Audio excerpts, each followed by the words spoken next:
Actualidad. Las centrales sindicales CUT, CTC y CGT presentaron su propuesta de reforma laboral con la que se pretende recuperar los derechos perdidos en los últimos 30 años. El pasado 16 de marzo, el Gobierno Nacional radicó la propuesta de reforma laboral ante el Congreso de la República. Condensa muchas de las aspiraciones que en los últimos 30 años hemos tenido los trabajadores y que giran alrededor, uno, de recuperar derechos que habíamos perdido, por ejemplo, en cuanto a estabilidad laboral y en cuanto a reconocimiento del trabajo en lo que tiene que ver con pago de recargos y horas extras.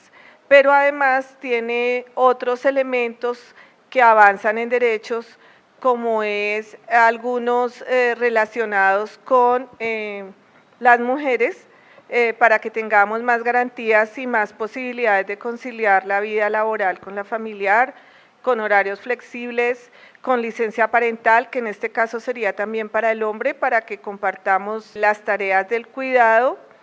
Y también se dedica esta reforma a grupos vulnerables en este momento, como son, por ejemplo, los trabajadores de plataformas, a quienes no se les reconocen sus derechos laborales, como son los trabajadores migrantes, como son las trabajadoras domésticas, entre otros grupos, igual que los trabajadores agrarios.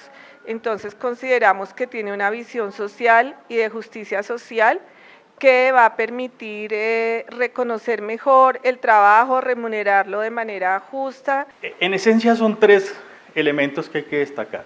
Uno son los principios generales de la reforma, que recoge todos los fundamentos que han venido trabajando desde la OIT frente al concepto de trabajo decente. Yo creo que incorporar esos principios, que si bien ya estaban incorporados en la Constitución del 91 en su artículo 53, hoy se hacen realidad en este gobierno del cambio, llevarlo a una reforma laboral concertada con trabajadores y algunos empresarios y el gobierno nacional.